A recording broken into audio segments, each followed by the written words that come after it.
Amanhã sobre as relações entre magnetismo e acupuntura. A acupuntura, de uma certa forma, é um outro padrão de magnetismo, mas é magnetismo também. Por quê? Porque trabalha no circuito vital, nos meridianos, no sistema, em que a gente pode energizar, pode compensar, pode transferir energias, só que por um outro modelo. A acupuntura, dentro desse aspecto, nós tanto poderemos considerar a acupuntura como um complemento do magnetismo, como também é lícito dizer que o magnetismo é um complemento da acupuntura. Estão muito afins. É muito comum também as pessoas quererem relacionar, principalmente o reiki, que é a mais conhecida. Qual é a relação do reiki com o magnetismo? O reiki é uma prática magnética também, só que extremamente restrita dentro do universo do magnetismo. E aí onde nós ficamos meio que reflexivos. Como é que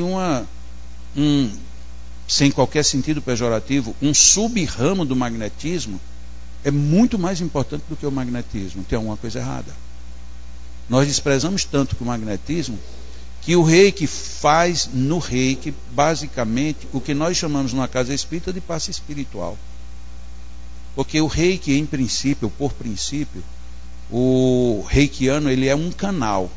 Se ele é um canal, ele está tirando ou recebendo energia de um lugar, passa por ele para outro lugar. Qual é o princípio do passe espiritual? A energia vem do mundo espiritual, passa por você e vai para o paciente. Veja que é a mesma definição. Qual é a definição do jorei? A energia vem do alto, passa por você, você é um canal e vai para outro lugar. Ou seja, tudo isso é um único aspecto do magnetismo. O magnetismo, ele considera que você pode usinar muito. Ontem, quando eu falei que muitos reikianos começam e depois deixam, porque começa a dar muito resultado errado, qual é a lógica disso? A lógica é bem simples. Você não está conseguindo ser um canal, você está exteriorizando sua energia. E aí isso é o magnetismo mesmo. Como você não está mais lidando com uma energia que você transita, por princípio, essa energia de transição ela é muito sutil, ela não é congestiva.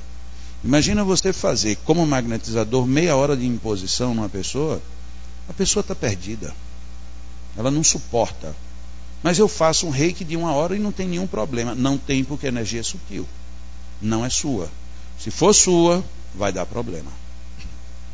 Por que vai dar problema? Porque o reiki, durante muito tempo, eles não ensinavam nenhuma técnica dispersiva. Tudo era concentrador, porque tudo era imposição. Eu não fiz reiki, mas eu li bastante, já conversei com muitos reikianos. Alguns reikianos que já têm o último estágio de reiki, usam técnicas dispersivas.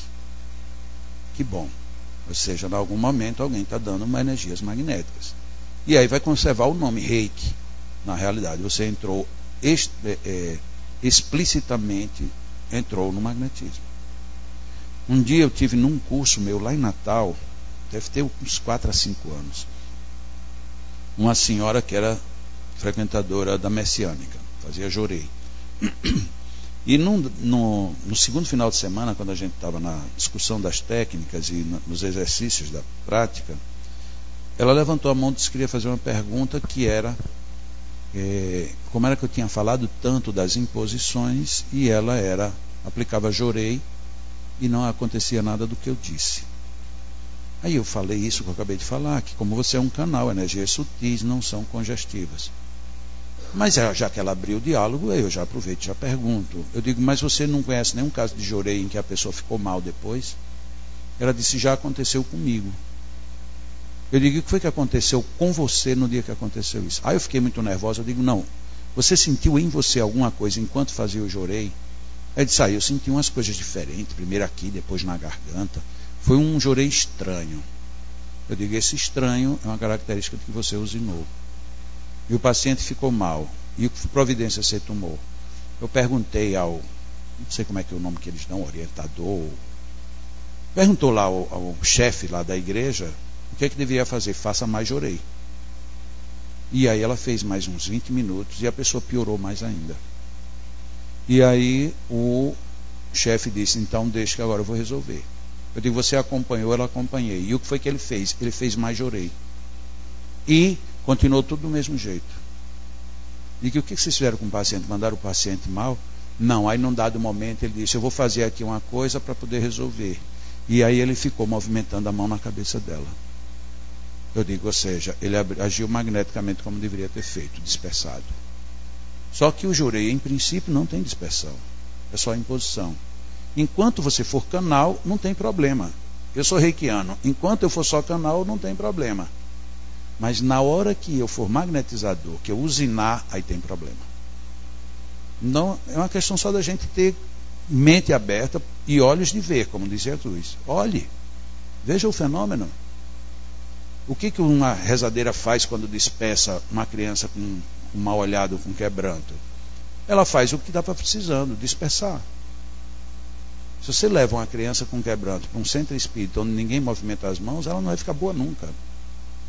Por quê? Porque não é assim que se cura um congestionamento. Então, eu falei da acupuntura, do reiki, que tinha muita gente perguntado. Sim, faz, que é outra. Uma outra. Eita, meu microfone aqui. Acho que essa pilha está falhando. Se não fosse. Não, porque não tinha ninguém mexendo aí, eu acho que é a pilha que falhou, não? Ok. Nós temos a maioria das casas espíritas, a grande maioria, as cabines de passes coletivos. E quando eu faço esse curso, as pessoas ficam na dúvida, e agora o que a gente vai fazer? Não dá para aplicar esse passe magnético em todo mundo. Primeiro ponto, isto não é para todo mundo nem para toda situação. Em nenhum momento eu disse que era isso. Eu disse que a gente ia ter que entender o que a gente faz, para até poder perceber o que a gente pode fazer melhor. O que a gente pode fazer para melhorar.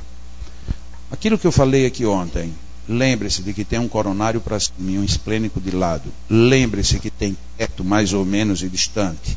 E lembre-se que tem fluxo e refluxo. Isso você pode aplicar. Mas se alguém disser, mas aqui as cadeiras são coladas. Para você trabalhar refluxo é mais complicado. Mas olha que pergunta.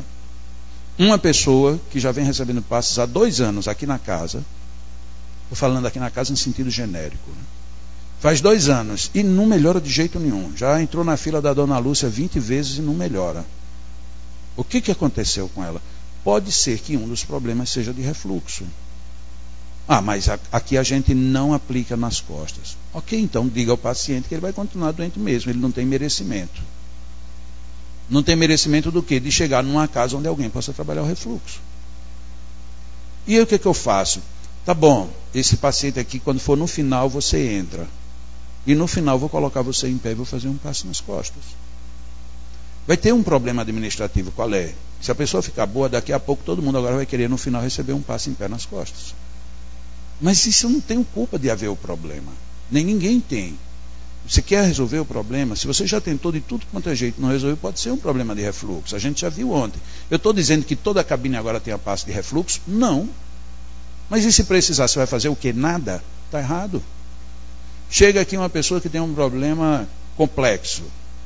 A pessoa tem doenças autoimunes, como lúpus, e ainda disseram que ela tem um tumor no cérebro.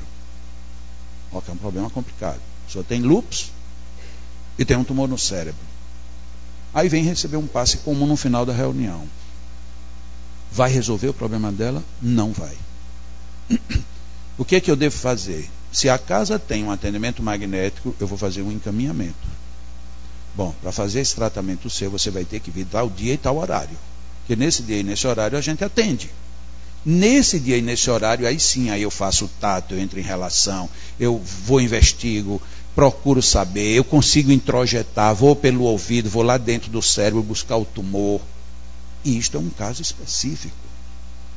Não é ali na cabine com todo mundo que você vai resolver um problema desse. Então você faz o encaminhamento. Mas o centro não faz isso. Ok, tem algum centro que faz? Tem. Mande para lá. Se a pessoa não puder ir, é problema dela. Mas você encaminha. Eu acho que essa falta de informação, de dizer para o paciente o que é que pode e o que não pode ser feito, é complicado. Porque a gente diz, deixa o paciente aqui 10 anos até ele morrer da doença. E o que foi que vocês fizeram? Não deu para fazer porque a gente não fazia. Não é uma boa providência. Encaminha. Bom, aqui nós não sabemos. Não sabemos se em algum lugar tem. Muita gente me escreve, como eu disse ontem, todo dia eu recebo e-mail disso, todos os dias, todo dia. Eu moro em tal lugar, aqui tem algum centro que faz isso? Infelizmente, a maioria das respostas minhas é não, não tem, aí não tem. Infelizmente. E se tem, eu sempre acrescento, eu não conheço, então eu não posso dizer. Aqui, por exemplo, o pessoal que está aqui de São Bernardo do Campo, que veio ontem, inclusive eu fui criticado ali agora. Vinícius veio, você disse que era porque você é bonito. Aí você hoje vem de camisa rosa, quer dizer o quê? Eu não sei por que as pessoas, eu com essa cara linda que Deus me deu, eu ter dito aqui que eu não quero vir mulher para nunca ficar com homem, o cara ainda vem me duvidar da cor da minha camisa. Imagina se eu fosse daqueles expositores de beiço mole. Já viu, né? Porque tem, no meio espírita tem, não é não, João? Tem muito espírita beiço mole, né? Tem uns espíritas que falam que, pelo amor de Deus, né? Mas tudo bem, eles estão certos. Eu é que sou meio exagerado, mas deixa para lá. Eu encaminho muita gente para São Bernardo. Pessoas que me escrevem de São Paulo, capital. Invariavelmente a resposta é muito longe. Eu digo, infelizmente, não posso dizer mais nada. Mas no fundo eu gostaria de dizer, problema teu. Porque é longe, mas quem está com problema é você, não sou eu. Eu não tenho condições. Como ainda agora eu brinquei com o Júlio. Não, era bom que Campina Grande tivesse. Era ótimo. E eu não entendo porque que até hoje não tem. Mas não tem. Aí eu vou dizer para a pessoa que vem de lá para cá, eu digo para ela quase toda semana, eu digo, isso é uma estupidez. É estúpido você viajar 300 quilômetros para receber um passe. Eu acho isso estúpido. Mas lá não tem ninguém que faça, nem quer fazer. E a pessoa sabe que fica boa vindo. Eu vou dizer que ela não venha. Tem gente que vem de Fortaleza. Tinha uma pessoa que fez um tratamento lá com a gente quase um ano. Ela vinha de uma cidade do Ceará chamada Quixeramobim. Eram 700 quilômetros de distância. Ela tinha que sair na terça, pernoitar, para de manhã na quarta estar para receber um passe e voltar para Quixeramobim. É estúpido. Mas o que eu vou fazer? Não tenho. O que eu posso fazer? Eu não posso fazer nada. Eu não estou dizendo que você venha. A culpa é das pessoas que não querem fazer. Então, infelizmente, nós somos muito lerdos. Eu, inclusive, vocês sabiam que o primeiro livro que eu escrevi tem o nome O Passe? Pois foi um erro aquele nome. Porque era para eu já ter ali restabelecido. Era para ser O Magnetismo. Era o nome daquele livro. Mas veja, eu que reclamo tanto, eu fui o primeiro a fazer concessão. E fiz uma concessão inconsciente. Eu não fiz porque me pediram ou deixaram de me pedir. Eu pensei, eu dizendo o passe, todo mundo sabe o que é. Ok, eu entrei na corrente de todo mundo que desvirtuou o termo original. Aí depois achei pouco, coloquei manual do, em vez de ser magnetizador, manual do passista. Achou pouco, aí escreve cure-se, cure pelos passes. Portanto, eu estou falando, quando eu estou falando, eu estou me incluindo. Mas a gente vai fazer como? Ok, isso aí já está feito. Vamos corrigir daqui para frente. Hoje em dia eu digo para as pessoas entenderem em seminário, passe coletivo. Mas quem me assistir, que toda quarta-feira, quando eu falo em Natal, na quarta-feira mesmo já está no meu site, a mini palestra que eu faço. No final existe o magnetismo coletivo. Eu já não uso mais a expressão passe coletivo. Para poder começar a mostrar de que eu estou falando de uma coisa e que eu concordo com o que eu estou falando. Porque não adianta todo mundo entender o que é passe coletivo. O que eu quero agora que entenda é que existe um magnetismo coletivo, existe um magnetismo. Então, isso é lento. Portanto, quando eu digo que os espíritas somos lerdos, é porque eu também sou lerdo. Era para eu já ter pensado isso, ter feito essas modificações lá para trás. Era para ter cometido o primeiro equívoco com o título O Passe. Não, mas se o livro se chamasse O Magnetismo, venderia muito menos, pouco importa. Eu não estou fazendo o livro para ganhar dinheiro, porque se fosse todo ano eu lançava 2. O último livro que eu escrevi já tem 5 anos. E não é porque eu não tenho o que escrever, não. Então, pouco me importa se está vendendo, se não está vendendo. Se eu tivesse atrás de venda de livro, eu não estaria viajando, não. Eu teria um escritório com bons vendedores espalhado pelo Brasil vendendo livro. Então está totalmente errado quem está pensando que eu estou atrás de vender livro. Eu não quero saber de venda de livro.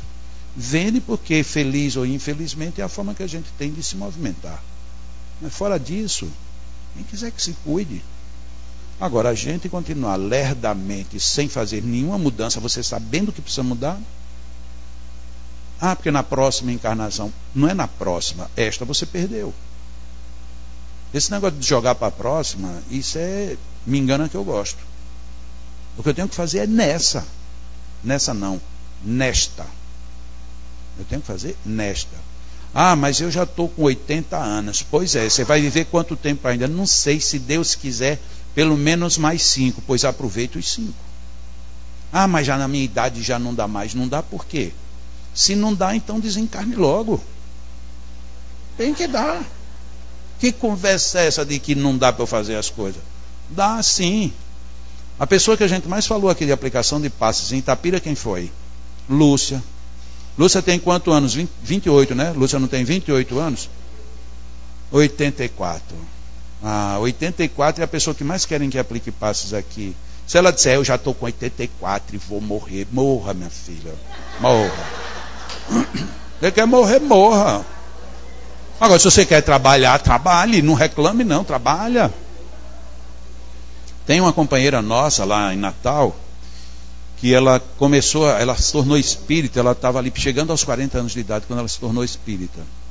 E naquele ano ela já entrou, mas entrou com gosto de gás, né? Fazia até medo, porque quando você entra muito de vez, com um ano murcha o gás e a pessoa arreda, né?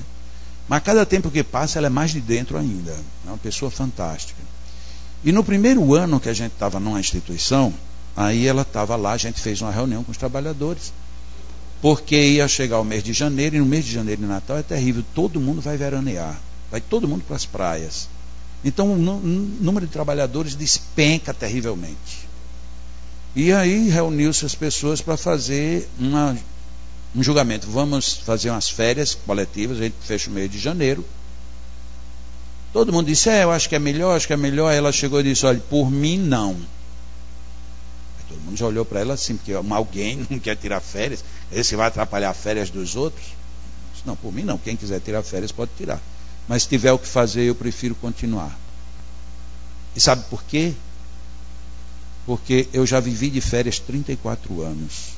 Todas as férias que eu tinha eu já tirei. Daqui para frente só tem trabalho. Até hoje ela se mantém fiel a isso. Está aproveitando o tempo. Ela disse, eu passei 34 anos que eu nem era espírita, nem era católica, eu não era coisa nenhuma. Quando eu pensava que ia ajudar, qualquer coisinha me desestimulava. Depois que eu conheci o espiritismo, eu senti prazer em viver de novo. Como é que eu vou agradecer isso tirando férias? Não, minhas férias é trabalhando. Eu já passei 34 anos de férias. Olha que coisa mais linda. Aí a gente muitas vezes, toda semana eu vou para o centro, um negócio. Aí você está achando, pois não vá não, fique em casa. Não venha me dizer história que eu mando, pode ir para casa. Vá. Quer ir logo? Porque eu não vou perder tempo. A gente tem que trabalhar. As pessoas dizem, ontem mesmo, né, a gente conversando com o Sérgio chegou, Jacó, e você passeou em Itapira? Eu disse, não. Mas por quê? Não tive tempo. Mas não teve tempo por quê? Primeiro que eu cheguei com sono, e depois, quando eu chego no hotel, eu fico até tarde, porque se eu deixar os e-mails juntarem em 3 dias, eu vou passar mais de um mês para dar conta do atraso. O meu volume é muito alto. Aí as pessoas chegam para mim e dizem, não, mas você tem que uma hora, você tem que viver também. Eu digo, você acha que eu não estou vivendo? Sabendo que uma pessoa está num desespero, eu estou ajudando. Você acha que tem uma coisa que tem mais prazer para mim do que isso? Eu estou me divertindo. Lógico, se você me pergunta, você teria gostado de passear e conhecer um parque? Teria. Mas eu não vim para cá para passear nem conhecer parques. Nem vim também para ficar respondendo e-mails. Mas na hora que eu não tenho, eu estou respondendo e-mails, estou escrevendo artigo. Eu tenho que escrever artigo todo mês. Eu não posso chegar a dizer lá para o pessoal, não, esse mês eu não vou escrever. Como que eu não vou escrever? Porque para aquele jornal é apenas um artigo.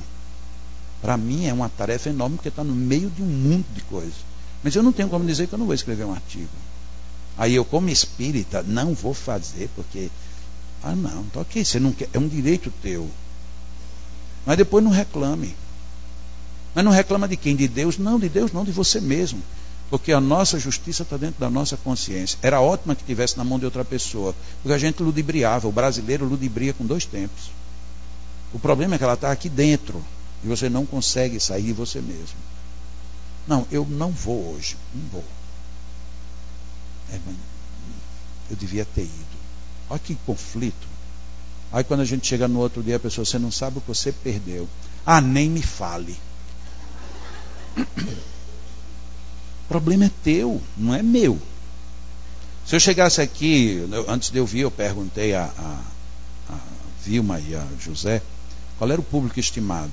Por quê? Porque como eu trago livros, se disser que tem bem pouquinha gente, eu não preciso trazer muita coisa, nem pagar excesso, nem mandar. Então, é uma questão apenas de logística. Mas se ele disser são 20 pessoas, eu vou chegar aqui feliz porque eu vou tratar com 20 pessoas que querem. Não adianta ter 200 aqui e só 10 pessoas querendo saber. Um dia eu tive uma experiência aqui em Campinas, quando eu conheci uma das criaturas que eu tenho um amor profundo por essa criatura. Eu cheguei aqui em Campinas e me colocaram numa programação para falar para um público adolescente, pré-adolescente, numa escola. Eu digo, mas vocês estão loucos? Eu vou falar o que para esses jovens? Ah não, você fala tanto, o que quer que você falar, eles vão querer saber. Eu digo, não é assim. Não, mas eu disse que viria uma pessoa, um escritor e tal. E lá estou eu já numa programação. Quando eu chego lá na escola, uma escola grande, estava num ginásio, mas apinhado de jovens. O que acontece? Os jovens tudo virado. Quem diabo era que queria saber de um cara que vem não sei de onde para falar não sei do que?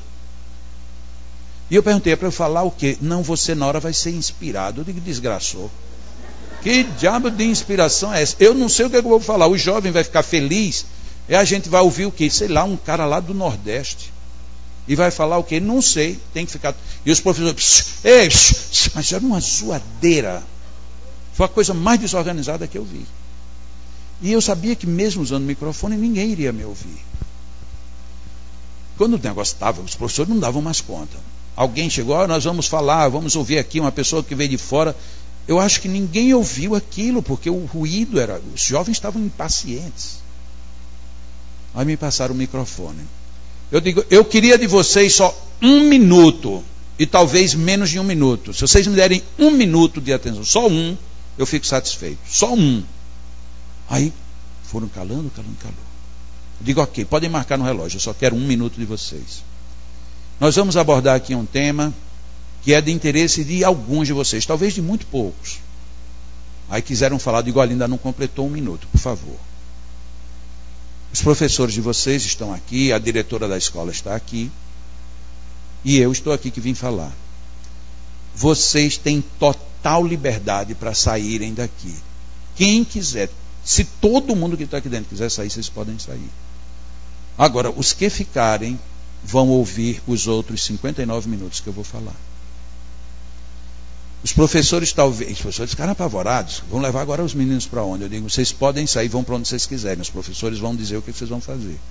Por favor, só fique aqui quem quiser saber o que eu vou falar. Agora, quem ficar, eu peço que fique comportado como um ser humano educado deve ser. Quem quiser sair, por favor, está liberado a saída. A diretora olhou para mim, você não pode fazer isso. Ficaram 12 jovens, 12. Ali não tinha menos de 500 jovens. Ficaram 12. Problema dos professores, eles que vão se virar para lá. Não tem nada a ver com isso. Fiquei com os 12. Peguei os 12, eu digo, vamos fazer aqui um círculo. Eu digo, vocês sabem do que é que eu vou falar? Se não, eu vou falar do que vocês tiverem dúvida. Qual é a dúvida que vocês têm? Aí essa menina, que é a criatura que eu digo que eu amo muito, ela tem uma dificuldade motora desde que nasceu por problema de parto e erro, não é por cima. E aí ela começou a falar com muita dificuldade.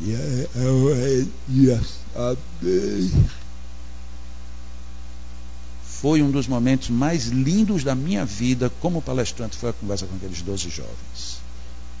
Essa menina, ela se tornou tão minha amiga que a gente se correspondia por e-mail diariamente. E o pai dela, quando soube disso, tomou de ódio e disse que queria me conhecer, porque eu estaria, talvez, pervertendo uma menina de 12 anos de idade na época, 14 anos. Até que eu voltei a Campinas, nessa época eu vinha com frequência a Campinas, e ele foi me conhecer. Coitado, se apaixonou por mim. Porque é uma tristeza. Eu chego aqui, o pessoal vem lá de São Bernardo para cá e eu tenho que vestir cor de rosa. Mas o pai dela é muito meu amigo. Nós ficamos tão amigos que teve, logo depois, um ano depois, eu a convidei para ir conhecer Natal. O pai dela teve a coragem de colocá-la num avião, sozinha, e eu a recebi em Natal. Ela passou um mês conosco lá em casa. E ela me diz até hoje que foi um dos melhores momentos. E olha que criatura maravilhosa. Um dia ela recebe um emprego em São Paulo. E recebeu o emprego porque era deficiente. E como algumas instituições têm que ter deficiente, então ela foi contratada por ser deficiente e não porque tivesse capacidade. Quando ela foi contratada, ela disse: Jacó, eu fui contratado como deficiente. E eles não perdem por esperar, porque vão ver uma eficiente. Olha, primeira pancada. Como já era perto do final do ano, deram férias coletivas. Mas uma semana antes da volta das férias, entra público novo e precisaria alguém para indicar: você vai para essa sala, você vai fazer isso. Precisaria alguém para dizer tudo. Chamaram os não deficientes e ninguém quis, estava todo mundo de férias. Ela aceitou ir.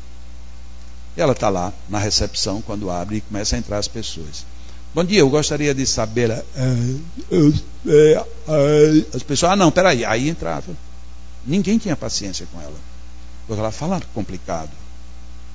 E ela agora já é uma moça de 20 e poucos anos, mas continua falando ainda com muita dificuldade. E as pessoas chegavam, falavam com ela, quando viam, saíam procurando, e saíam andando e não encontravam as salas. E aí terminavam voltando. Eu estava explicando a ela, você está no corredor. E explicava. Aí a pessoa agradecia. Mas ela disse que passou a manhã toda com essa dificuldade. As pessoas não lhe davam atenção. Aí ela me escrevendo disse: de repente Jacó quis ficar nervosa, porque eu estava fazendo naquelas alturas um trabalho voluntário, porque eu não era obrigado, eu estava de férias, mas eu queria ser útil, e eu estava dizendo a verdade para as pessoas, mas as pessoas não entendiam que eu estava falando a verdade e me desrespeitavam, e eu quis ficar aborrecida. Quando eu quis ficar aborrecida, eu me lembrei de Jesus. Jesus faz 2000 anos que diz a verdade e até hoje a gente não aceita. Foi como eu me conformei e continuei explicando todo mundo onde eram as salas. Olha que lição linda. De um grupo de 500, 600 adolescentes que não queriam saber de nada. Se eu fosse falar, eu ia perder meu tempo e eles também. Mas depois eles devem ter falado com aquelas 12 pessoas. E aí devem ter pensado: eu deveria ter ficado. Depois que passou, agora é só esperar uma nova oportunidade. Então a vida nos oferece situações. Uma dessas situações, desculpe a ênfase do que eu vou fazer. Você. Todos aqui estão sendo convidados de novo. Ah, mas eu não vou. É um direito seu. Ah, mas eu não tenho potência. É uma observação sua. Ah, eu não quero. É a sua opção. Mas que você não pode dizer que não foi convidado a refletir, você jamais poderá dizer. Essa é uma verdade. Vamos fugir disso? Tudo bem, não precisa fugir não, simplesmente não vá, não faça. Quem é que está obrigando você a fazer? Eu acredito que na ficha de inscrição para esse seminário não tinha dizendo: se você não fizer depois que aprender, você vai ser punido. Eu acho que não tinha isso não. Na ficha não. Tinha, Miriam? Não. Não, porque Miriam demorou tanto que eu fiquei preocupado. Vai que tinha. E eu acho que também não tem. Se você não fizer, você vai para o umbral. Também não tem. Então pronto, então está todo mundo livre para aceitar ou não. Agora, o problema é na minha consciência. Eu nunca tinha pensado nisso. Eu não sabia que passe era tão difícil. Não é difícil. Ele pede envolvimento, o que é diferente. E pede muito envolvimento, porque você vai resolver um problema em você e no próximo. Você vai entrar no mundo alheio. A gente pensa que aplicar passe é somente mandar uma energia. Não. Você está entrando no mundo alheio. E para você entrar no mundo alheio, você tem que ter responsabilidade. Vamos fazer como com o magnetismo? Mas eu tenho direito a ter dúvidas? Eu tenho dúvidas. Eu, inclusive, levo uma desvantagem em relação a vocês. Com quem é que eu tiro minhas dúvidas? eu não tenho quase quem tire dúvidas de mim. Não que eu saiba mais, mas é porque eu estudo há mais tempo. E a minha mente é muito ardilosa. Eu quero resposta para coisas difíceis. Difíceis na minha ótica, bem entendido. Mas são complicadas. Ainda há pouco alguém me perguntou, Jacó, como é que se cura lúpus? Não tem um padrão. Aí eu digo, peraí, deixa eu perguntar aqui. Chico, ele tinha um tal de Emanuel, que ele tinha dúvida se Emanuel, e aí Emanuel só estava de mãos beijadas. Eu não tenho Emanuel perto de mim. Se eu não tenho Emanuel perto de mim... Eu já contei essa história em muitos lugares. Vou contar essa para depois vir aqui na maca. Um dia, nós estávamos lá no LEA com 5 pacientes, que há muito tempo a gente vinha tratando, eles melhoraram, mas chegou aqui, nem melhorava nem piorava. Parou aqui, parou. E por mais que a gente fizesse, por mais que a gente mudasse técnica, por mais que a gente pedisse que os pacientes se empenhassem, não melhorava. Não piorava. Mas também não estava num ponto que você dissesse, está bom. Não, está melhor. Bom, não. A gente tem reunião de evocação. Ok. Espíritos, estamos com um problema. Temos 5 pacientes. Se vocês são da equipe, eu não preciso dizer o nome de nenhum, que vocês sabem quem é. Então veja que minha conversa com eles também é bem objetiva. Eu quero saber o que está faltando a gente fazer para poder melhorar. Algumas pessoas aqui já assistiram na internet, sabem o que é que os espíritos responderam para mim. Eles disseram, examine o sifão. Naquela hora que o negócio me deu um mal-estar. Peraí, sifão? Aí eu me lembrei de pia, de ralo. Digo, sifão é um... Digo, meu irmão, acho que você não entendeu. Eu estou querendo saber o que é que a gente vai fazer com esses pacientes que estão com problema. Examine o sifão. Você tem mais alguma pergunta? É um desaforo. Vocês não acham que é um desaforo? Um espírito que se coloca como trabalhador da casa, está ali para orientar. Perguntou se a gente tinha dúvida. Você disse que tem uma dúvida, que está com 5 casos sérios. E o espírito diz, examine o sifão. Aí eu disse para ele, com essa minha calma, tranquilidade, assim, meu irmão, eu estou falando de ser humano, eu não estou falando de pia. O que você pode me dizer? Por favor, examine o sifão. O senhor tem alguma outra pergunta? Eu aqui humildemente disse, não, meu irmão. Bem se vê que eu não disse isso, né? Não disse nada, mas por dentro meu mundo explodiu. E como é que pode um espírito vir para cá, dizer que vai nos ajudar, e na hora H vem com a história, examine o sifão e pergunta se não tem mais alguma coisa. Que ele dissesse pelo menos onde era o sifão. E aí, ó, vocês se lembram que eu já tinha aprendido de que eu não peço as coisas a Deus porque ele é exagerado. Muita gente ficou sem entender o que era a expressão, mas tudo bem, eu não peço. E aí naquele dia eu disse, eu já sei o que é que eu vou ser depois que eu vou desencarnar. Aí os amigos perguntaram o que? Eu digo, você é espírito superior. Porque espírito superior não responde nada. Ele diz, é o sifão e se vire. Olha como é bom ser espírito superior. A gente gosta de espírito inferior mesmo, porque o inferior tem que explicar. Mas como eu já estou em treinamento para ser espírito superior, eu não vou dizer para vocês o que é o sifão, ok? Vocês agora estudem, pesquisem. Mas ele fez isso comigo, um espírito superior, como é que eu não vou fazer agora? Mas não é uma covardia, quer dizer, quando eu faço, é covardia minha. Mas quando o espírito faz comigo, não, é porque ele queria que você pesquisasse. É um negócio bonito. Pois é, então para mim a coisa era difícil, porque até isso... E aí às vezes eu brinco, né? Adilson de Aracaju e Ivan de Itabuna, são 2 companheiros que a gente troca muitas informações. Adilson não teve que fazer semana passada, me mandou ele nem sabe, se ele estiver vendo ele vai dizer, esse Jacó não tem jeito. Ele me mandou um catatal enorme de uma reunião que ele teve lá e que o Espírito deu um monte de sugestão. E você faz assim, tira assim, põe assim, mexe assim. Deu 3 páginas. Eu digo, quer dizer que o Espírito daí fala desse jeito, e para mim só diz o sifão. E você quer agora que eu dê a minha opinião do que ele disse? E dou não. Você se vire lá com ele é bom demais. Ele está dizendo tudo, você ainda quer que eu dê a opinião? Dou não. Mas Jacó, você é meu amigo, eu sou seu amigo, não sou amiga desse espírito fofoqueiro. Fica dizendo tudo de mão beijada, e para mim não diz nada. Por quê? Qual é a lógica? Mas não é incômodo, a gente trata de brincadeira, mas eu fico às vezes pensando, mas por que? E vão, o Espírito vai e diz tudo, mas diz assim, olha, você vai para uma reunião, mas não diga a ele pessoalmente, você diga de público, porque aí de público as pessoas vão cobrar dele. Olha como é que os Espíritos são, os meus amigos. Por isso é que eu digo, não vou para o umbral, nem vou para esse lado também não, esse superior desse nível eu vou para o outro de cá. Eu saio da reunião nervoso, como é que eu vou saber agora onde é que está o sifão? O que diabo é sifão num ser humano? E eu fiquei remoendo aquele troço. Passei a noite mal. No outro dia de manhã eu me acordei, sifão. Meu Jesus Cristo, o que é sifão? Isso já era segunda-feira. Nosso atendimento era na quarta. E eu estou na segunda-feira sem saber o que é sifão. Como é que eu vou daqui para quarta-feira descobrir onde é que está o sifão de uma pessoa? E aí fiquei, mas eu estava tão encucado que é ruim quando você encuca, porque você se fecha e você não consegue ver fora. E eu estava com raiva do Espírito, honestamente.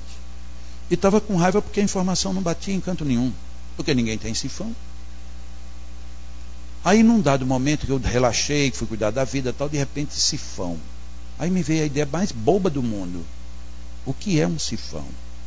Qual é a função de um sifão? A função do sifão é quando você tem uma passagem de água e essa água vem com detritos. Se os detritos entrarem para a encanação, vai entupir a encanação.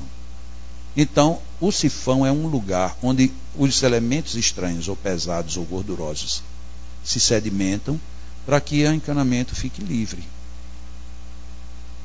Então, a gente vai numa pia, mulher lava a louça, tem gordura. Se a pia não tiver um sifão, daqui a pouco entope todo o encanamento. Então tem um sifão aqui embaixo. Quando começa a entupir, você tira o sifão, limpa e volta a fluir tudo.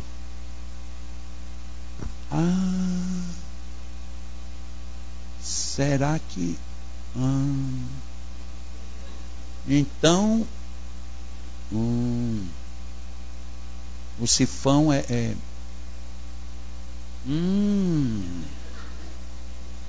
Entenderam, né? Todo mundo já captou qual é o sifão, não é fácil? Somente meu amigo engenheiro ali, os meus amigos engenheiros já mataram a charada, não já? Bom, agora só falta, porque eu nem vou perguntar mais, porque eu não pergunto mais. Para um espírito desse eu não pergunto mais nada. Aí chegou na quarta-feira, eu digo, agora eu vou ver se eu encontro o danado do sifão. Eu já sabia qual era a lógica. Em algum lugar onde estão depositados, não são detritos materiais, no sentido vulgar, mas são detritos energéticos, fluídicos. Tem algum lugar onde tem depósito de fluidos e isso depositado está perturbando o trânsito. Era esse o princípio. Aí eu fui, fiz um tato, peguei os 5 pacientes, né? A vantagem da gente ser presidente é esse, sabe, Miriam? Você escolhe o que você quer fazer. Quando a gente não é presidente, a gente fica na dependência da bondade, do entendimento. Mas quando a gente é o chefe, é bom demais. Ó, pessoal, esses 5 aqui são meus. As pessoas olham assim para mim, mas não podem, né? São meus, entenderam? Esses 5 pacientes são meus. E a pessoa aceita só Deus sabe como, mas... Eu também não digo por que não, né? Eu quero esses 5. Escolhi os 5 que estavam travados. Quem estava na reunião imaginou que os 5 eram os 5 de que eu tinha falado. Coloco aqui, faço o tato, digo, Aí trabalhei o sifão do primeiro. Coloquei o segundo. Sifão obstruído. Trabalhei o segundo sifão. Os 5 estavam com os sifões obstruídos. Semana seguinte, vêm os pacientes. Dos 5, 3 tiveram uma melhora violenta. Ou seja, estava obstruído. Se você imagina que isso é refluxo, então no fluxo vem, estava congestionando e interrompendo o refluxo. Se eu limpo o sifão, o refluxo fica bem. O nosso atavismo isso está num centro de força. É o atavismo. Não estava em nenhum centro de força. Estava nos membros inferiores. Os membros inferiores eram os sifões. O fluido, quando ele vem para o refluxo, ele precipita os mais densos e começam a se distribuir nos membros. Que nós temos centros secundários. Obstrui tudo. Então, o que é que acontece? Em alguns pacientes é bom você dispersar bem as pernas. para poder tirar os congestionamentos desse bendito sifão. É você tirar o sifão. O Espírito não podia ter explicado isso melhor? Eles não explicam. Para mim, não. Para Edilson, para Ivan, eles explicam tudo. Eu não sei porque comigo eles são meio invocados. Eu tenho que raciocinar. Pensou, como é que eu vou descobrir um sifão numa pessoa? Hoje em dia, por exemplo, lá na Flórida, o grupo principal que trabalha lá na Flórida, eles pegaram tanto o conceito que quando um paciente não melhora, eles dizem logo, você fez passe no sifão. Se o paciente escutar isso, o paciente vai endoidar. Como é que o paciente vai saber onde é que está o sifão dele, né? Sifão são as pernas. Não falamos de técnicas, não falamos como distribuí-las. Fiz ali uma rápida demonstração. Alguém vai perguntar, mas o que é um dispersivo? O que é um concentrador? Eu falei rapidamente, perto é ativante, distante é calmante, lento é concentrador, rápido é dispersivo. Isso é muito rápido, para quem não tem noção, você fixa isso. Mas esse detalhamento, nos meus livros, pelo menos, você encontra. Como eu disse lá ontem de manhã, infelizmente, eu trazer 3 finais de semana para alguma coisa vai ficar de fora. Da mesma maneira, como tinha muitas perguntas para responder, ficou ali a metade. Alguma coisa tem que ficar de fora, porque tem a questão tempo. Então, centros de força, que eu passei bem rápido. Vocês têm condições de olhar sozinhos ou em grupo. As principais técnicas, vocês têm condições de olhar sozinho ou em grupo. A técnica da depressão, vocês também têm condições, mas às vezes o movimento é um pouco esquisito. Eu vou fazer só a demonstração rápida, porque a gente tem muito pouco tempo, e logo depois da demonstração vocês vão depois ver que existe a técnica 2 e a 3. As técnicas de depressão, elas servem primordialmente para depressão. Mas servem também para pânico, servem para bipolaridade, servem para o que é muito conhecido hoje vulgarmente como hiperatividade. Pacientes hiperativos, crianças ou adultos, têm muito alívio quando se usa as técnicas de depressão. Qual é a lógica? O princípio da morbidez é o mesmo. São bloqueios no esplênico. Por isso é que resolve bem. Aqui já me perguntaram sobre pessoas que têm vícios, principalmente do alcoolismo. O alcoolismo, ele tem uma relação muito íntima com a depressão. Por quê? Porque afeta o fígado, que é o principal órgão do sistema esplênico. Se você trata um alcoólatra por TDM1, que é o primeiro nível da terapia, você não vence o alcoolismo, mas você alivia bem o que a pessoa tem sentido. E muitas vezes isso é a alavanca para a pessoa ter um salto e sair do alcoolismo. Então, se alguém me pergunta, o que tem hoje usando só o TDM1, você tira a pessoa do alcoolismo? Não. Mas você dá um grande impulso para a pessoa sair do alcoolismo. O vínculo do fígado é tão violento que na nossa anamnese existem algumas perguntas, tipo, você faz uso de Tilenol, paracetamol com frequência? Se a pessoa estiver em depressão e ela tomar paracetamol com frequência, ela não sai da depressão. Por quê? Porque o paracetamol detona o fígado. Perguntamos, você teve dengue antes da depressão? Por incrível que pareça, o índice é alto. Qual é a relação? O dengue detona o fígado. O fígado prejudica o sistema. Qualquer descompensação que você tem, o sistema trava. Travou, você entra em depressão. Então, na procura da causa da depressão, a gente vai encontrar que o fígado tem muita repercussão. Então, às vezes a pessoa tem uma depressão, por incrível que pareça. Uma pessoa tem depressão, mas não tem nenhum motivo. Ok, faz um exame do sangue e vê como é que está o TGP-TGO. Ou seja, gordura no fígado. Pode ter certeza, o fígado já está lá complicado. O fígado é fundamental. Existem outras implicações. Os rins estão muito associados. Principalmente o direito. Aí a gente fica, mas por que o direito? Aí a gente tem que pesquisar. O direito energeticamente, isso é um conhecimento de cultura muito antiga e que a gente desprezou a vida inteira. O rim direito é a grande usina energética do sistema esplênico.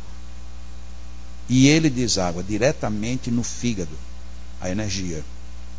E quando você tem descompensação no fígado, a primeira grave descompensação do fígado, nenhum aparelho nem nenhum exame laboratorial detecta. Você tem que ter tato ou dupla vista para detectar. No fígado começam a surgir drenos. Drenos é uma palavra só para a gente entender, porque na realidade não tem nenhum dreno físico, mas significa dizer que o rim está jogando energia para o fígado e o fígado está jogando essa energia toda fora. Então veja, a associação do fígado com a depressão é íntima. Se você não para esse processo e não limpa esse sistema, tudo é meio que jogado em vão. Qual é a vantagem de se estudar? Começar a se descobrir essas relações.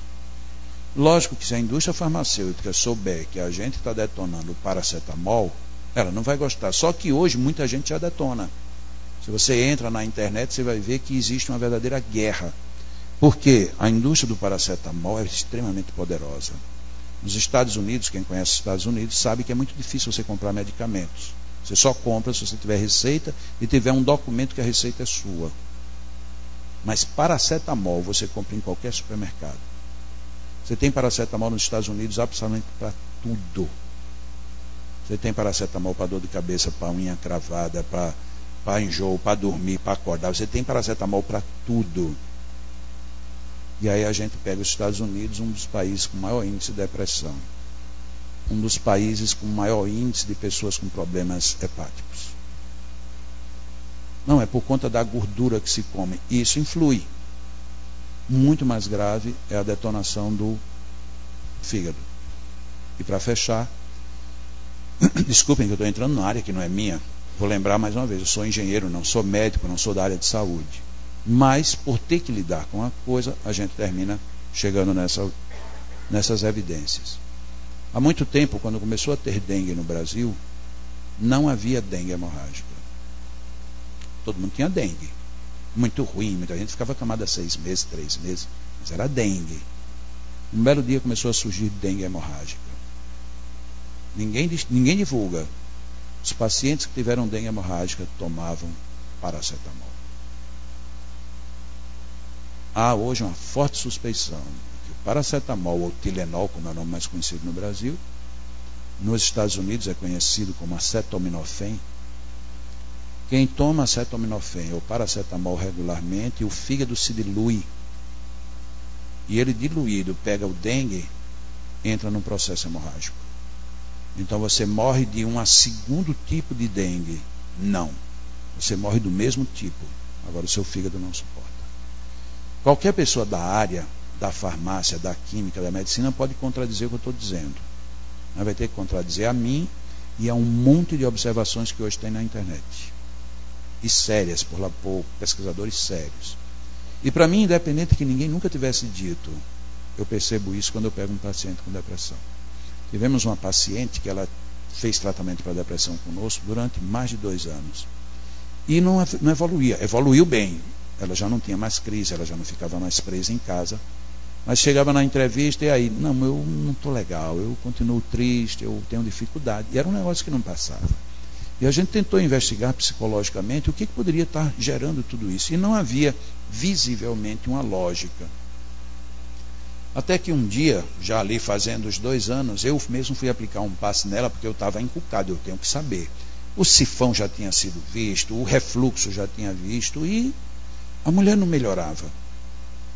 Se você considerasse como ela chegou, do jeito que ela estava ótima. Mas para nossa vontade de querer curar, estava longe. E aí eu fui aplicar o passe nela. E quando terminei de aplicar o passe, eu perguntei, mas me diga uma coisa, por que você está assim? Eu disse, não, eu não sei. Eu disse, olha, porque você chegou aqui, estava bem descompensado o seu sistema. Mas no único passe, teu sistema se reordenou todo. Ela disse, não, quando eu saio daqui na quarta-feira, eu saio muito bem. Na quinta ainda estou bem. Na sexta eu começo a ter queda, no sábado já estou ruim. Eu deveria receber passes 2 vezes. Eu digo, talvez seria um caso. Mas tem alguma coisa errada, porque você está caindo muito rápido. Você está tomando água magnetizada? Estou. Mas é insuficiente. E eu ali conversando com ela, eu digo, tem alguma coisa errada. Você não tem nem noção. Ela disse, não, Jacob, porque eu faço tudo, eu faço evangelho no lar, eu mudei meus hábitos e tudo. Eu digo, tudo bem, então vamos continuar pesquisando, porque não está batendo o teu resultado com o que a gente está fazendo e com o que eu estou sentindo. Alguma coisa não está legal. Aí chegou e disse, o que é engraçado, Jacó, é porque eu estou tratando a depressão, mas a minha dor na perna, essa eu nunca tive nenhuma melhora. Eu disse, que dor? Você já relatou isso? Lá no início eu disse que tinha uma dor na perna, mas eu estava com depressão, a gente ia primeiro tratar a depressão. Eu digo, mas que dor é essa? Não, porque teve uma época que eu fraturei e coloquei uns pinos, e esses pinos me doem sempre, nunca deixaram de doer. Eu digo, nossa, então essa dor está lhe desequilibrando bem. Ele disse, tá, me desequilibra. Olha, e se eu não tomar remédio para dor, um dia sequer eu não suporto. Bidu, o que é que você toma? Tilenol. Quantos? 3 até 5 por dia. Eu digo, então agradeça a Deus você não já ter morrido do fígado. Você vai ter que trocar esse remédio. Mas é o único remédio? Não, não é o único. Esse foi o que você acha que é o melhor, mas tem coisa melhor. E eu não vou dizer qual é. Você vai ter que ir ao seu médico e vai dizer que você não pode mais tomar Tilenol. Ele vai ter que descobrir um mecanismo. Um mês depois ela tinha mudado o medicamento. Um mês depois ela não tinha mais depressão nenhuma. E o fígado ainda estava descompensado, mas ela conseguiu vencer. Foi um avanço assim. Para quem vinha parada no tempo, de repente ela deu uma subida de qualidade. Tirou o Tilenol. Então tem coisas que são graves. Depressão, tem que cuidar do fígado. Se a pessoa tem hábitos alimentares muito ruins em depressão, convença a melhorar o hábito, porque o fígado está pagando a conta. Se você tem um emocional muito ruim, o fígado está pagando a conta. Trate de ajustá-lo. E quando você traz a pessoa para tratamento de depressão, você pode investigar o que você quiser, mas se quer atender bem o paciente, primeiras sessões, não faça nada além de mexer no esplênico, dispersivamente. Porque se você mexe ali e mexe no outro canto, a pessoa piora e vai dizer que é seu tratamento que não funciona. E não é um passe rápido.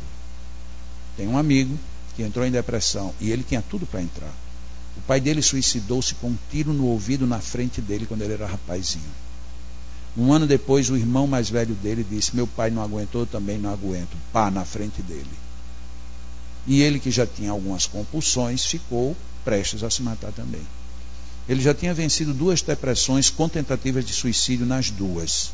E agora estava tendo a terceira crise. Só que nesse momento a gente já se conhecia, ele já sabia, eu já tinha ido no centro que ele frequenta, a gente já se conversava. E aí a mulher dele me liga, disse, olha, ele entrou numa pesada. Eu digo, mas no centro aí ninguém aplica, né? Mas tem fulano, você ligue para ele, pedindo para ele aplicar um passe nele, e eu vou falar com a pessoa. E eu liguei para essa pessoa que sabia trabalhar depressão com magnetismo. Eu digo, olha, é o nosso amigo fulano, e você vai ter que ir lá. Você vai, ele disse, vou quantas vezes?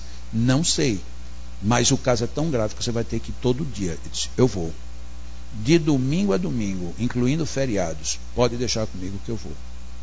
E esse amigo começou a dar assistência ao outro, todos os dias, na casa dele. Umas 3 semanas depois a mulher dele me ligou, Jacó, o negócio está fora de controle, piorou. Eu digo, opa, como piorou? Meu amigo não está indo aí? Tá, ele nunca faltou. Ele não está tomando água? Tá. E ele está piorando? Tá, tem alguma coisa errada. O que está acontecendo? Eu não sei. Hoje ele pediu que eu fosse trabalhar e que não viesse almoçar. E eu estou suspeitando que ele quer se matar. Então, primeira coisa, não saia de casa. E segunda coisa, eu vou ligar agora para o amigo que está aplicando passes. Liguei para ele. E aí, você está indo? Estou, nunca faltei nenhum dia. Mas você está aplicando quanto tempo? Ele disse, não, desde o dia que você me pediu. Eu digo, não, eu estou querendo saber quanto tempo de passe você está aplicando. Ah, tem dias que chega até a 2 minutos. Eu digo, você vai querer que o cara se mate? Não, Jacó, você não pode fazer um passe numa situação dessa com menos de 20 minutos. Se Jacó, se você fizer desse jeito, ele vai se matar. Ah, mas eu não tinha entendido, eu tinha entendido as técnicas e tudo, mas achava que a gente fazia ali uns dispersivozinhos e mandava o paciente embora. Digo, não funciona, porque você tem que reestruturar todo um sistema vital. Como é que você vai com 2 minutos reajustar isso? E então o que é que eu faço? Eu digo, bom, então, como você ainda não tem a sensibilidade perfeita, marque no relógio e põe um alarme, 25 minutos. Você começa a aplicar. Quando o alarme parar, disparar, é a hora de você parar. Sabe? Tomara que eu aguente, vai ter que aguentar. Ou então ele vai se matar. E a culpa não será sua, mas você vai se sentir culpado. Um mês depois, ele tinha voltado a trabalhar, tinha abandonado as ideias suicidas e estava totalmente normal. Um mês por quê? Porque ele aplicou todos os dias. Não foi uma vez, todos os dias ele foi. E não faltou uma vez sequer. Mas aplicando o passe de 20, 25 minutos. Então, tem um preço. Aí você vai dizer, vamos que uma pessoa que dirige um centro espírita diga para mim, mas aqui tem 200 pessoas todo dia. Eu vou atender as 200? Não, porque as 200 não estão com depressão. Mas as que estão, você quer tirar da depressão, vai ter que ter um ambiente, vai ter que ter gente disposta a trabalhar. Do contrário, deixa morrer. Pode parecer muita ironia da minha parte, mas é um fato. A depressão mata, e mata da pior forma possível, que se chama suicídio. Então, queremos socorrer as pessoas? Bom, mas aqui nesse centro não tem esse tratamento. Ok, não tem, ou não tinha, ou não vai ter. Quem é que vai decidir isso? Não sou eu. No centro meu lá de São Bernardo não tem, não tinha, também não vai ter. Quem vai decidir também não sou eu. Lá no centro de Mogi Mirim não tinha, não tem, não vai ter, também não sou eu quem decido. Agora, na hora que as pessoas começarem a entrar numa crise que não tem mais saída, você vai dizer, eu deveria ter feito. Não espere que isso seja tarde. Porque já teve casos em que eu fiz 2 seminários e um diretor com 35 anos de diretor na casa entrou em depressão e ninguém foi assisti-lo. Fizeram vibrações à distância. Vibrações não, como é que dá o nome? Corrente de orações. Corrente de orações é ótimo, é maravilhoso, mas não tira uma pessoa da depressão. E esse homem, com 35 anos de diretor numa casa grande, que eu fiz 2 cursos de magnetismo e todas as 2 vezes eles disseram que ia implantar, não implantaram. Foram surpreendidos quando souberam que o homem tinha dado um tiro no ouvido. Um diretor espírita, que era palestrante, que fez parte de mocidade, de tudo, dá um tiro no ouvido por depressão. E ninguém foi visitá-lo, mas nós fizemos corrente de oração. Ótimo. Foi suficiente? Não. Então a gente deveria ter feito mais alguma coisa. Hoje, esta casa que eu estou falando, hoje ela tem atendimento à depressão. Mas foi preciso alguém se matar primeiro. Já tem tanta gente se matando, né? Então, pronto. Aqui nesta casa acabou de ser anunciado que já está implantado. Aí.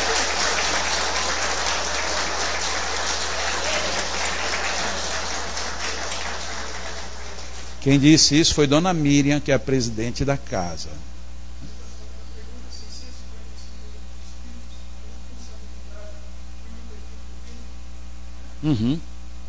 Eu sou responsável pelo mal que eu faço e pelo bem que eu deixo de fazer. Olha, cheios de candidatos para trabalhar, inclusive aceitando pessoas das cidades vizinhas, não é isso? Ótimo. Não, para vir trabalhar, querida. Para vir trabalhar, lógico. Olha aí, tá vendo? Trocar figurinha. Dilé já está trocando figurinha cá de trás. O negócio já começou a se manifestar aqui, né? Olha, Mogi Mirim também. Uau!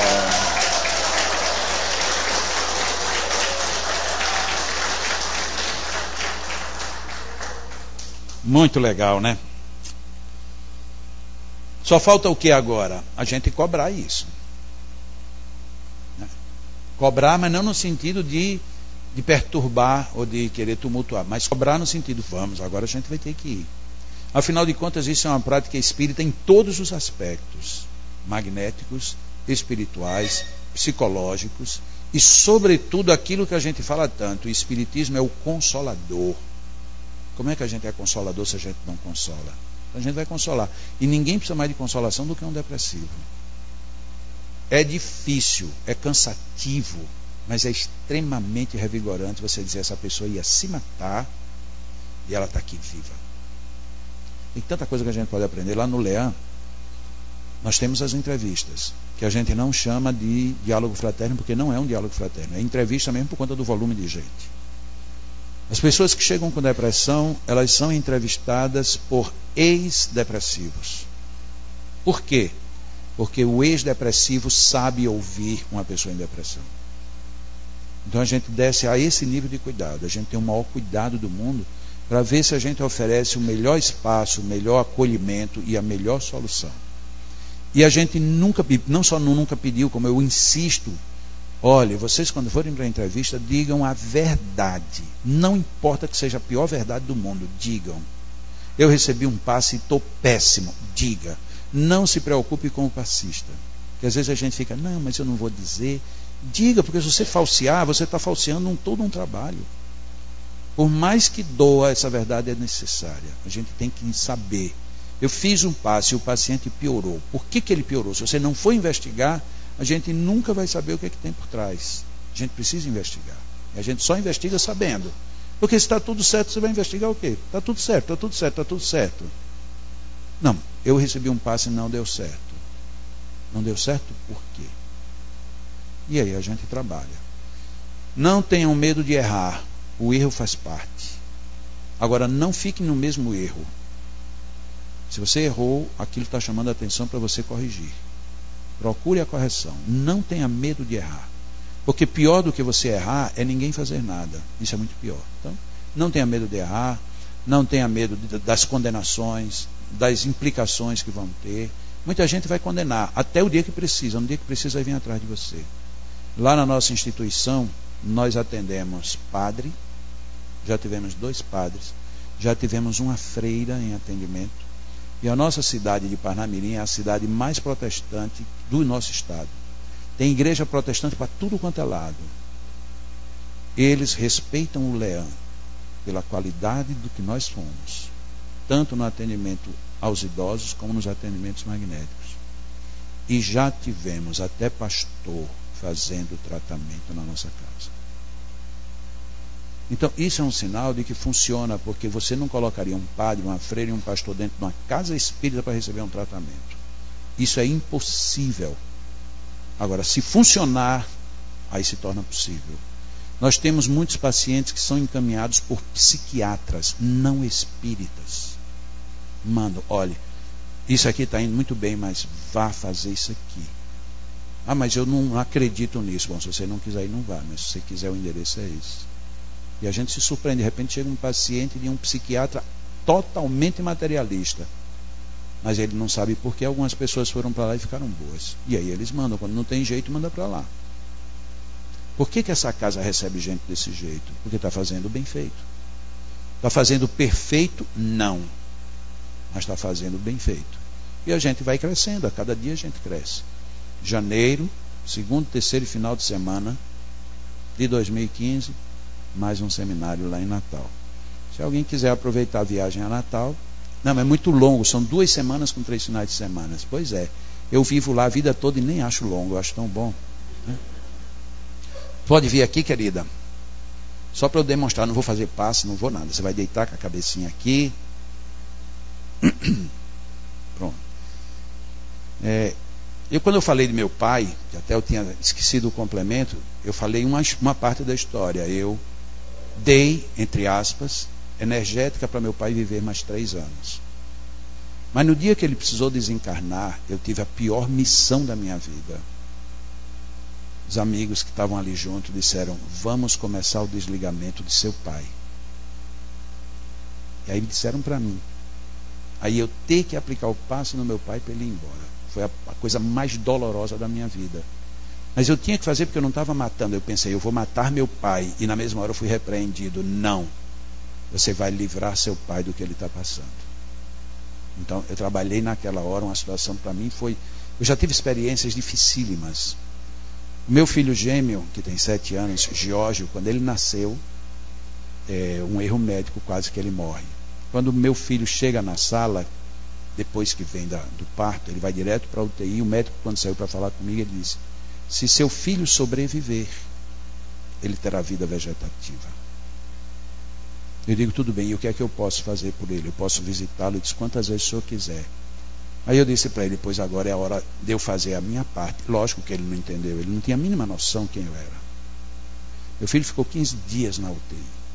E eu fiquei 15 dias aplicando passes nele. Teve um dia que eu tive que aplicar 5 passes, porque a situação estava profundamente crítica. Eu nunca tinha aplicado passe em recém-nascido, mas em nenhum momento eu tive medo ou dúvidas. E assisti meu filho. Ele tem 7 anos. Não tem nenhum defeito, nada. Magnetismo. Um dia uma criança chegou lá de um parto e foi um alvoroço. E depois que acalmou, eu fui perguntar ao médico, algum problema? O mesmo médico que recebeu meu filho. Ele disse, entra aqui comigo. E eu entrei na UTI. Ele pegou uma criança, colocou no braço, assim, segurando a cabeça, e me mostrou a criança, uma menina linda. Eu disse, bonita a menina, né? Ele disse, é. Aí ele virou a menina, e a menina era anencéfala. Ela não tinha o cérebro e morreu. Ele disse, nesse caso, o senhor poderia fazer alguma coisa? Ali o médico estava reconhecendo que eu fiz algo que ele não sabia o que era. Isso é magnetismo. O magnetismo da vida, o magnetismo libera, o magnetismo cria, o magnetismo tem um poder fantástico. Primeira coisa que você tem que acreditar nisso. Se você não acreditar, você já começou a complicar. Acredite, a gente pode. Eu já vivi momentos fantásticos. A minha mãe, que eu disse que desencarnou hoje há 1 ano, eu tive com ela o maior aprendizado de magnetismo. Ela estava com a leucemia aguda gravíssima. Os índices dela multiplicaram em 24 horas para uma coisa totalmente descontrolada. O médico disse, ela não vai aguentar até amanhã desse jeito.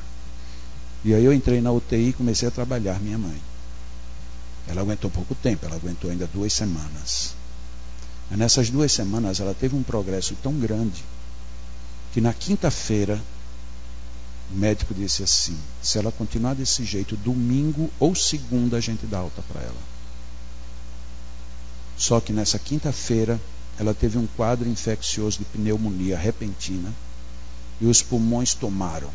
Quando foi de noite, o médico me telefonou, Jacó, sua mãe entrou num quadro de febre que não se consegue debelar.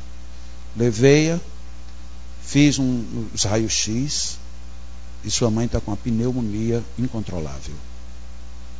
Infelizmente, a leucemia que a gente estava pensando que estava controlada, a pneumonia tomou conta dos pulmões. De manhã eu fui para o hospital, quando cheguei lá, ela estava ainda com febre, não tinha cedido a nada. Eu digo, minha mãe, a senhora veio me dar trabalho mesmo. Impressionante, como é que a senhora faz isso comigo? A senhora está danadinha, né? Mas vamos resolver isso. E pela primeira vez, eu apliquei um passe na saída da máquina que gerava o oxigênio e na entrada do tubo. Eu não apliquei o passe nela. Eu magnetizei o oxigênio que estava entrando no pulmão. Na sexta-feira de manhã, ela estava com febre 0, 36 qualquer coisa de temperatura. O médico levou para fazer o raio-x, os 2 pulmões limpos. O médico disse, uma das 2 chapas estão erradas, porque não é possível, em 24 horas, 2 pulmões limparem. Lições do magnetismo. Lições que ela me deu. Na sexta-feira, então, o médico diz, olha, segunda-feira ela sai. De manhã cedo ele me disse isso. Sexta-feira, meio-dia, os rins de sua mãe pararam. Sexta-feira de tarde, não tem mais jeito, porque ela estava com 6.000 leucócitos, subiu para 20, 2 horas depois estava em 40.000, com mais 2 horas estava em 100.000. É fulminante. Às 7 horas da manhã, há 1 ano, minha mãe se foi. Aprendi muito. Só que é doloroso. Mas aprendi a trabalhar a leucemia. Alguém pode dizer, mas você não ganhou. Não, não ganhei. Era manter-se. Mas eu ganhei numa sabedoria que eu jamais sabia. Eu nunca tinha estudado leucemia. No primeiro passo que eu apliquei nela para leucemia, eu queria pegar a medula via humeral. De repente, fazendo o tato, minha mão para no externo e a minha outra mão para na bacia. E eu não sabia porque eu estava energizando a bacia e o externo. Quando eu cheguei em casa, fui para a internet. Onde é que está a produção das hemácias nossas na bacia e no externo? Estava eu trabalhando leucemia sem saber nada. Por isso que eu digo, não tenham medo. Agora, segurem-se o máximo que pode do que vocês têm em mãos, que se chama tato magnético, dupla vista. Dá para vocês entenderem por que eu fico tão incomodado que nós abandonamos tudo isso? Porque eu já passei na pele. Como é que a gente tem tudo isso e abre mão? Quantas dores a gente pode aliviar? Quantas pessoas a gente pode melhorar o nível de vida? A gente pode fazer tanta coisa. Lembrem-se da mensagem do capítulo 19 do Evangelho. Isto não passa de um desenvolvimento das faculdades humanas, dito por um espírito protetor de Allan Kardec. Então a gente pode, não tem do que ter dúvida, pode, faça. Ah, mas eu não tenho segurança. Faça com cuidado. Não ter medo não é ser irresponsável, mas é a gente usar o que a gente sabe. Se a gente não se aventura, o que a gente vai fazer? Não tenham medo. Quando eu cheguei para tratar minha mãe no hospital, a primeira coisa que me disseram, o chefe da UTI é uma pessoa de muito maltrato. Ele é grosso. Eu digo, eu não vou tratar dele, eu vou tratar da minha mãe. Saí do foco. 2 semanas depois, esse homem olhava para mim sorrindo. Quando eu chegava na UTI, ele ia abrir a porta para eu entrar. Ele não fazia isso para ninguém. Como eu não conversava com ele, por que ele teve esse interesse? Porque ele sabia, aqui está um homem que está fazendo uma coisa que eu não sei o que é. Não é eu, não sou eu. É a força do magnetismo. Você não precisa dizer, não precisa brigar, agora você tem que fazer. Na hora que você fizer, aí você muda o mundo. Isso é uma frase antiga. Quer mudar o mundo? Mude-se. Para eu me mudar, eu tenho que fazer. Aqui está a região esplênica. Ela fica mais ou menos, para vocês terem uma ideia, aqui está o gástrico. O gástrico fica praticamente aqui em cima do externo. O esplênico, ele fica 2 dedos abaixo, só que aqui. Então ele está bem aqui. Esse eixo, ele sai assim, a 45 graus. Ele não sai aqui. E não sai aqui. Por que é importante? Porque eu quero ser eficiente. Quer dizer que se eu fizer ele assim, sem pegar o eixo, você tem resultado? Tem. Diminuído. Mas você não quer ser eficiente? Quer. Então, está aqui o eixo. Lembre-se disso, porque você vai trabalhar muito esse eixo. Um paciente chegou em depressão. Um paciente em depressão, pouco importa se você entra ou não entra em relação com ele, porque para ele o mundo não tem mais nenhum sentido. E você não pode demorar, porque senão ele vai sugar energia. Então quando você entra para trabalhar um depressivo, a primeira coisa que você faz é já começar dispersando. Se fizer numa única vez, essa mão, uma marca, olha como é que a minha mão sai. Bem lento, para todo mundo ver. Minha mão já chega em movimento e na mesma distância ela vai. Só que isso mais rápido do que eu estou fazendo. Estou fazendo bem só para a gente perceber. Bem lento. Minha mão vem aberta, vai aberta, fecha, volta fechada. Por que volta fechada? Para evitar o fluido. Está ficando sem som aí, né? Mas aí eu não tenho como fazer com... João, vamos trabalhar um pouquinho, né, João? Não faz nada, rapaz.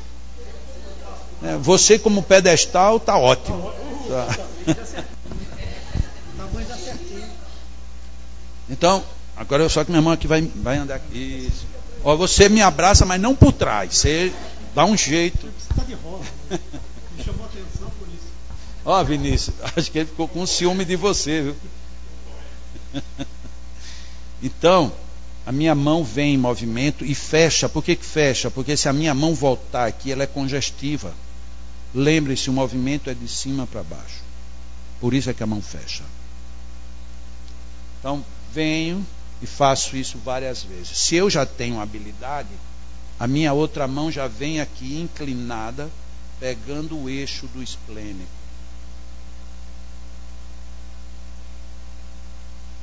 Faço perto e vou afastando para fazer as zonas calmantes. Então, o tempo todo minha mão está indo e vindo, a mão alinhando todos os centros e a outra no esplênico. Isso para começar. Logo em seguida eu vou direto só para o esplênico, com transversais. E aqui a gente tem uma variação. Como isso é um passe demorado, imagina, eu vou ter que fazer isso aqui várias vezes. E depois eu já me viro para o esplênico. O ideal é que eu esteja sempre nessa posição em relação ao paciente. Ou assim, ou assim. É indiferente. Por que eu preciso mudar a posição? Porque como eu vou fazer muitas vezes, se eu fizer várias vezes isso, essa minha mão está subindo. Então ela vai cansar mais do que essa que está descendo. Numa próxima rodada eu posso já virar. Essa mão sobe e a que estava subindo agora desce. Isso é apenas uma defesa fisiológica, não tem nada a ver com magnetismo. E por que eu prefiro ficar assim? Porque se eu ficar assim, como é muito repetido, eu começo fazendo um giro no tronco muito ruim, que depois vai me dar alguma dor, alguma situação delicada. E até por defesa anatômico-fisiológica, daqui a pouco eu estou fazendo isso. No que eu faço isso, essa mão está descendo, essa está subindo. No que essa sobe, complica a vida do paciente. Então a melhor maneira é eu ficar assim. Porque o máximo que eu faço é me inclinar um pouco para poder ter o movimento completo. Quando eu virar, eu vou inclinar para o lado contrário. Então, de uma certa forma, há um equilíbrio. Passe de depressão, TDM1, no livro está bem explicadinho. Mas, em princípio, são os grandes alinhamentos. E cuidem, vou apontar somente duas falhas que são comuns. Uma primeira falha comum é: a gente quer pegar o paciente por inteiro. Imagina o paciente muito comprido, muito alto, e um passista de baixa estatura. Para ele pegar, que nem o meu pedestal. Para você pegar aqui e vir com um calmante até o fim, fica difícil. Você pode fazer por seccionamento. Divide o paciente em 2, 3, para você envolvê-lo todo. Faz uma parte, depois vem e faz outra parte, depois vem e faz outra parte. Mas algumas pessoas querem fazer tudo de uma vez só. E aí faz isso. Fica bem no meio, e aí se estica todo. E aí quando vem faz isso. Eu estou fazendo exagerado só para vocês entenderem. A mão, em vez de sair na mesma distância, ela começa a subir e depois descer. Ó, isso aqui é muito ativante, está muito próximo. Aqui ainda é ativante, mas a partir daqui já entrou no calmante. Eu não consigo deixar esse paciente alinhado. Por isso é que eu tenho que manter o padrão de distância. Se eu comecei nessa distância, a minha mão tem que sair aqui na mesma distância. Isso só fica ruim quando a pessoa tem uma barriga muito grande, porque quando chegar aqui tem que fazer assim. O esplênico é só aqui. Só aqui. Não, aqui é o esplênico. Ele fica em cima do baço. Como a gente só tem um baço, aqui. Então aqui está o esplênico. Quando a gente faz o perpendicular, você pega o esplênico e, entre aspas, o reverso dele. Que naquela gravura chinesa, você tem o reverso aqui atrás. Porque naquela gravura é considerado ele como a 90 graus. Ou ele a horizontal 180. Como ele não está nem a um nem a outro, ele sai lá do outro lado. Por isso, quando você faz um perpendicular no esplênico, então, aqui eu tenho o esplênico, o reverso, por conta do eixo em que ele existe. Ok? Não é que tem um esplênico aqui atrás, é o reverso dele.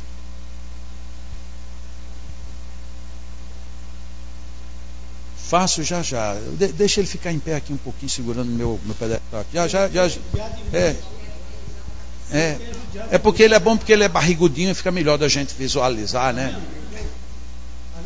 Ele foi mexer com a minha camisa, eu nem ia dizer quem tinha sido, mas ele se acusa. Não sei porque que as pessoas aqui se entregam, né?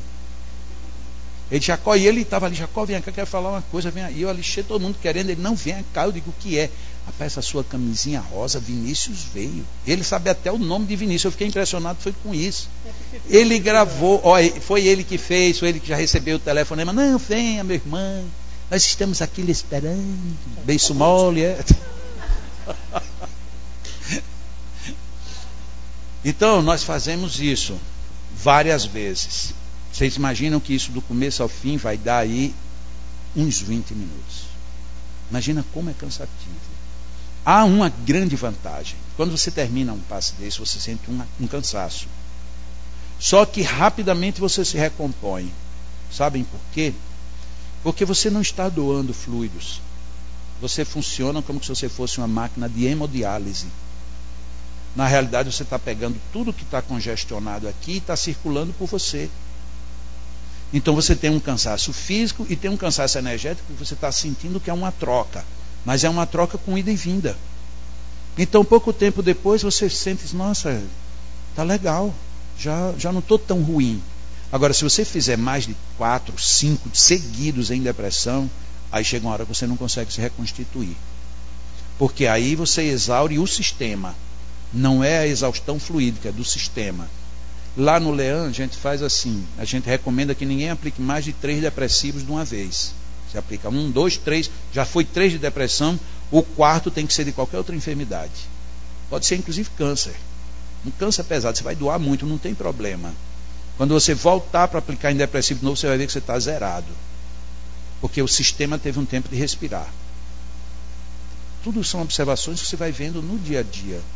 Então a gente evita aplicar todos os depressivos, 5, 6, 8 seguidos. Ele é altamente exaustivo, porque o sistema não consegue se recompor. Mas se você deixar o sistema se recompor, se você puder, aplica 2 de depressão e 1 de outra coisa, 2 de depressão, 1 de outra coisa, você aplica vários. E você não vai sentir tanta fadiga nem na hora, nem depois. A não ser a fadiga física, porque é muito movimento. Tudo isso é com movimentos largos e rápidos. Imagina, eu vou fazer aqui no esplênico, calmante. Aqui está o eixo. Eu quero fazer um calmante. Aqui já é bem calmante. Ok? Essa minha mão aqui vai subir. Deixa eu começar sacrificial e essa vai descer. Então, esse é um exercício cruel. Mas você vai ter que fazer. Cansou desse jeito, vira.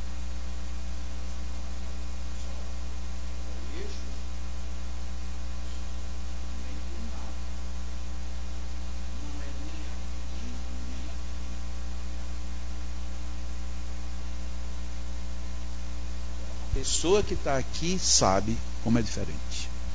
Tem outras variações. No livro tem tudo isso explicado. Nosso tempo já estourou e muito, então não vou mais entrar nos detalhes, porque eu não posso subestimar a inteligência de vocês na boa leitura. Então, está lá no livro. E para atender a amiga, vou fazer aqui um dispersivo no esplênico, só no esplênico.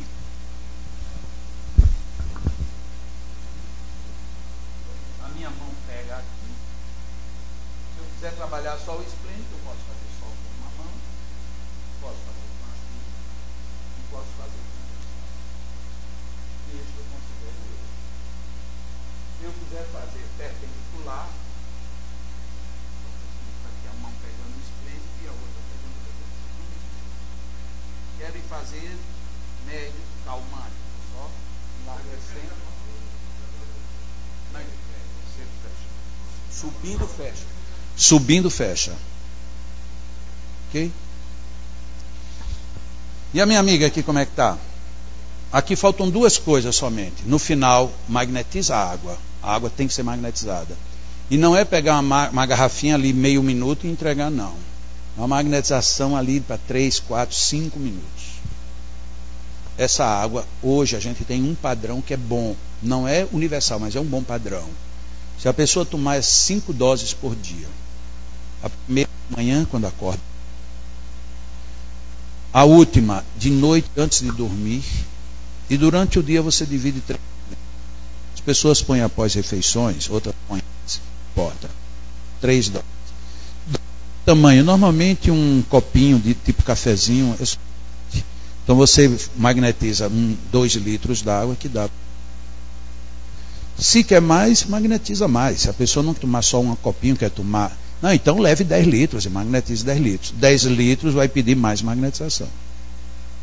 Ok? Essa água. E no final, você pede o paciente para ficar em pé e aí faz os perpendiculares gerais. Como eu fiz ontem, foi em você, não foi que eu fiz perpendicular aqui? Que faz pegando desde o coronário e depois o esplênico. Aí termina a sessão. A não ser que o paciente diga, estou muito tonto. Às vezes, nas primeiras sessões é comum ficar muito tonto, porque você está mexendo radicalmente na pessoa. Então pode ser que sinta. Mas é uma mudança esplendorosa. O paciente demora a querer ir para qualquer tratamento, mas depois que ele passa por esse, ele mesmo vai dar sinal de que ele quer ir, porque ele sente que mudou. Alguma coisa mudou e mudou para melhor. Diga, querida. Se ela tiver de aumentar, ela tem que aumentar no primeiro momento. Então você está aqui uma garrafinha de 1 litro. Mas eu sei que vou gastar 3 litros. Então pegue 2,5 litros, misture tudo para você tomar a mesma dosagem. Porque tem muita gente que vai com a água, quando está tantinho assim, aí complementa. Aí você mudou completamente a dosagem da água, ok? Eu sei que todo mundo está cheio de perguntas, eu também estou cheio de vontade de responder, mas temos uma hora. Depois que eu sair daqui, eu vou almoçar e logo depois vou para o aeroporto. Foi um prazer enorme ter estado com vocês. Vocês são lindos e lindas, maravilhosas. Um momento é uma pena que, como eu disse, o tempo é curto. Por mais que a gente queira, não tem como fazer milagre. Se eu brincar menos, as pessoas dizem, você fala mais, mas a absorção é menor, é prejuízo. Então não tem jeito. A próxima vez vocês dormem menos. Aí melhora também. É um outro padrão bom. E fora disso, Deus os abençoe. Que parabéns que vocês vão ter agora 2 unidades. Não deixem essa ideia morrer. Não, por favor, não é uma ideia minha, não é um princípio meu, não é uma lógica minha. Isso é um resgate do Espiritismo com Allan Kardec. Tá bom? Deus nos abençoe sempre. Muito obrigado.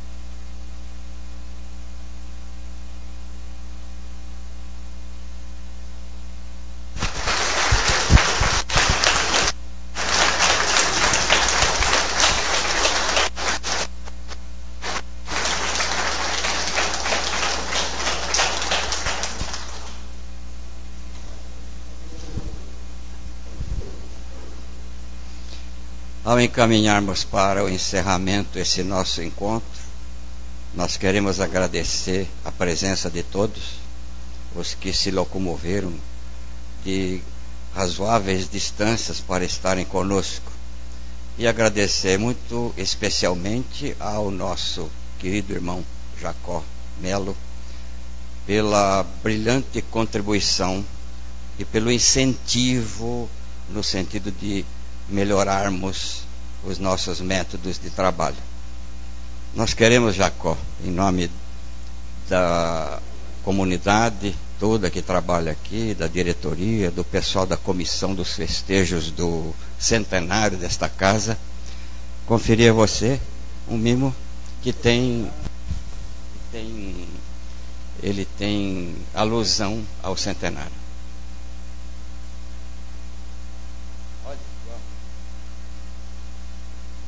Não vou autografar livro de ninguém com essa caneta, porque ela é minha. Muito obrigado. Nos resta agradecer ao Pai a oportunidade que nos concedeu.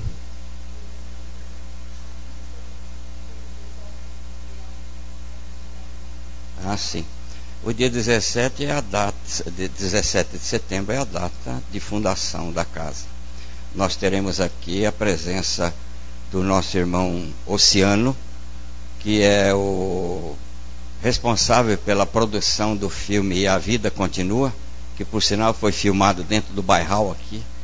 E e ele virá a brilhantar com uma palestra essa importante data. Estão todos convidados. Agradecemos ao Pai o dia, as bênçãos de cada momento, a oportunidade de aqui estarmos, e pedimos humildemente que Ele nos cubra com sua paz e que ao sairmos daqui possamos portá-la conosco e que ela nos inspire todos os instantes do nosso viver. Em nome de nosso Pai, do Mestre Jesus e de todas as entidades espirituais que estão envolvidas com o movimento espírita, nós encerramos o nosso encontro, e que assim seja.